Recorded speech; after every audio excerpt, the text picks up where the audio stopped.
Chairman of the Board of Governors of the Lawrence School, Lovedale, Mr. Baswan, Headmistress, Mrs. Sangeeta Chima, members of the Board of Governors, all Laurentians, especially the Golden Boys of the class of 1960, boys and girls of the class of 1962 with their natty scarves, and the Silver Jubilee class, of course, of 1987, parents, members of the faculty, distinguished guests, and not least, all the young Laurentians of our wonderful school present here today in this large hall.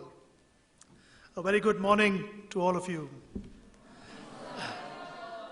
I must actually begin by complimenting the staff and the students for an excellent parade and march past this morning.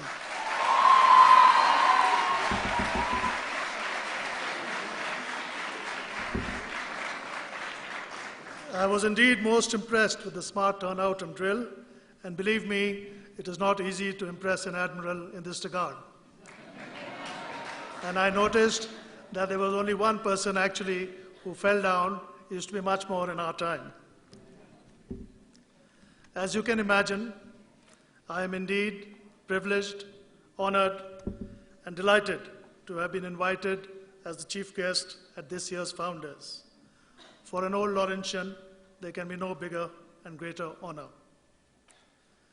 It is difficult to believe that over 4 decades have actually flown by since I was sitting in this very hall as a student, hoping that the chief guest would neither pontificate nor make a long and boring speech. And therefore, whilst I'm accustomed to addressing large gatherings of people, I must confess that I'm a trifle nervous facing this particular audience, especially with so many of my seniors and classmates in the audience, not to mention all the teachers. Brevity is therefore clearly a good option, and I will try and keep this short. Since now I'm a very old Laurentian, it would be in order for me to share with you my journey since leaving school, as well and try and highlight a few perspectives which I believe may be of interest to the young Laurentians sitting before me, all of whom will shortly embark on life's great adventure. Lovedale taught me many things, but what I think it did most was to spark my imagination. I think it was Einstein who once remarked that imagination is more important than intelligence, and he certainly had the credentials to say so. I learned to dream, and dream big here at Lovedale.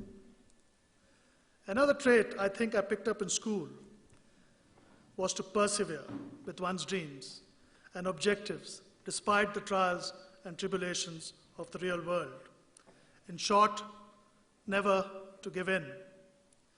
I'm not sure when we adopted our school motto, and perhaps Winston Churchill borrowed it when he famously acclaimed at Harrow, his own school, during a dark phase of World War II, and I quote, "Never give in, never give in, never, never, never, never, in nothing great or small, large or petty, never give in except to convictions of honor and good sense," unquote.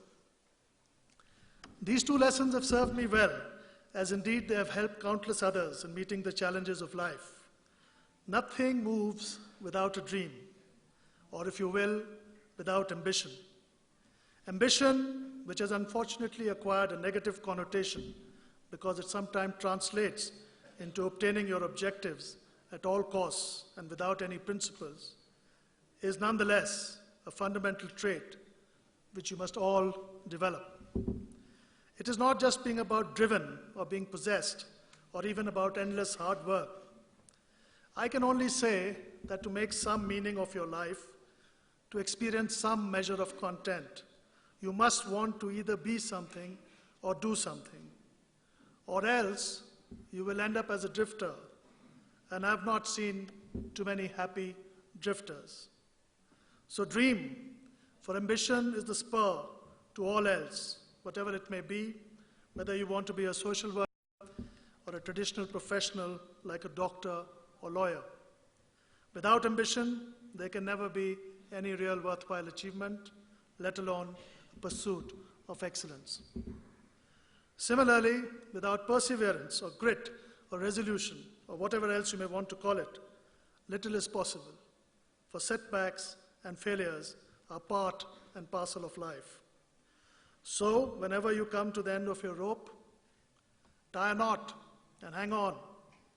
Always remember our school motto, never give in. Good luck is but another phrase for tenacity of purpose. Once you learn to quit, it becomes a habit. We all make our own destinies, and perseverance is a fundamental quality which sustains growth. What else do I remember about school? I think being called 32 strikes a bell somewhere. Besides the wonderful friends, great weather, enormous fun and pranks, unique teachers, and a fully rounded curriculum, I remember reading a lot, as most of us did, in what may seem to the young today as those strange Jurassic days, when, thank God, kids were not overwhelmed by the continuous audiovisual bombardment of television, computers, and mobiles, with the written word being restricted to a twittered text. I loved tales of the sea and was deeply drawn to the ocean, and I really did not go to NDA to join either the armed forces or because of my dad. I just wanted to go to sea.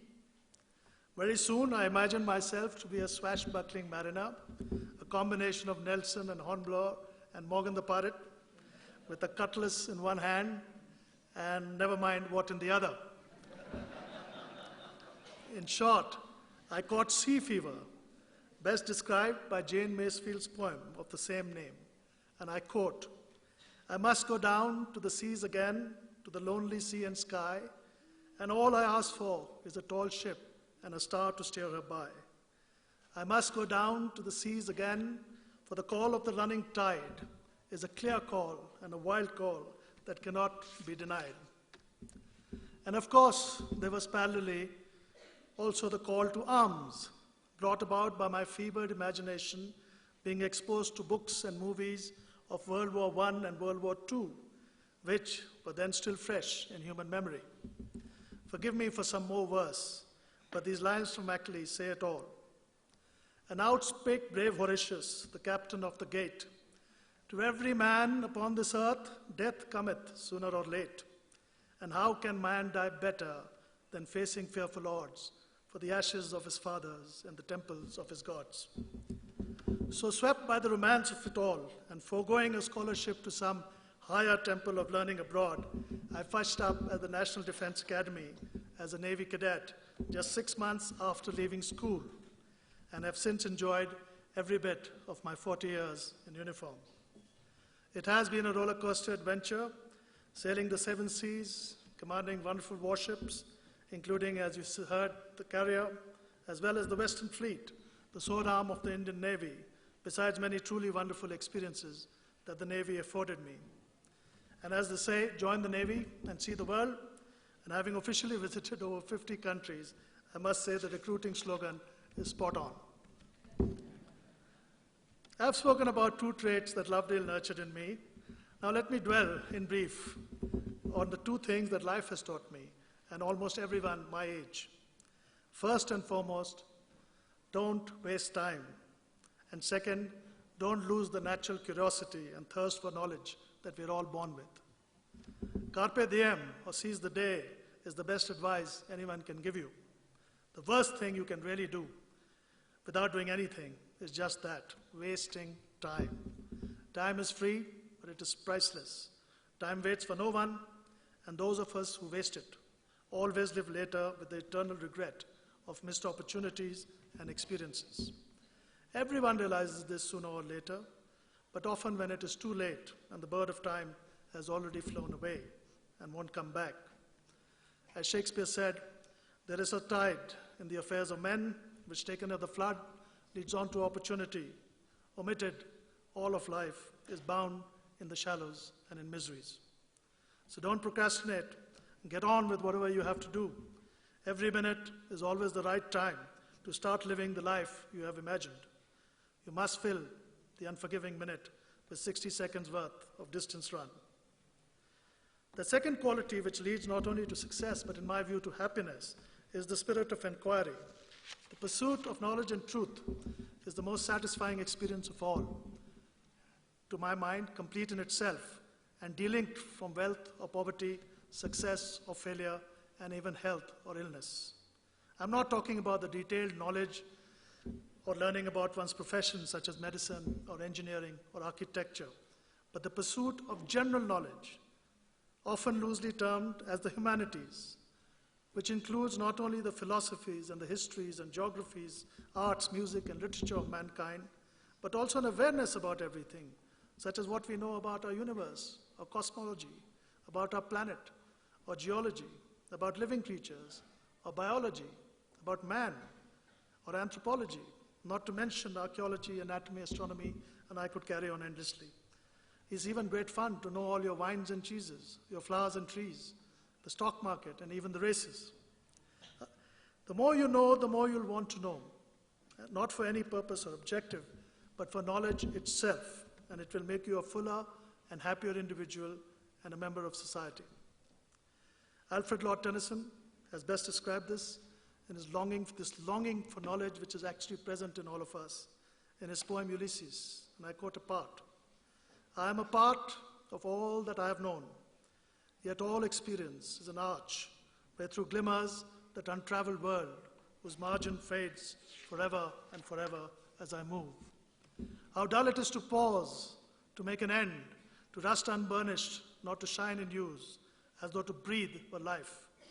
Life piled on life were not enough, and of one to me little remains, and while it were for me to store and hoard myself, while this grey spirit, yearning in desire, to follow knowledge like a sinking star beyond the utmost bound of human thought. Well, I promise to keep it brief, and therefore the only other thing I'd like to mention is enjoy this wonderful school of ours. You can't get a better place and a better time. It really is wonderful. Make good friends, and remember it's not only the academics, but the whole experience here at Lovedale, which will doubtless be the strong foundation for all of you.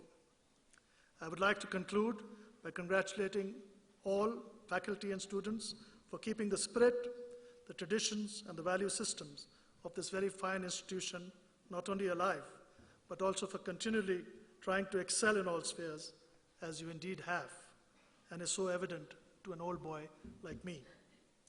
I also wish to again congratulate all the prize winners today for pursuing their dreams and their perseverance. Thank you for hearing me out. I trust you're not more than mildly sedated.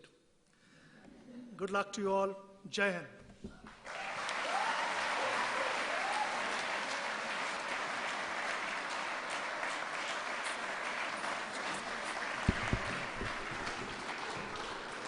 If I may have the honor to present a small model of a naval platform to the school on this occasion, may I ask the headmistress to kindly come and accept it for the school.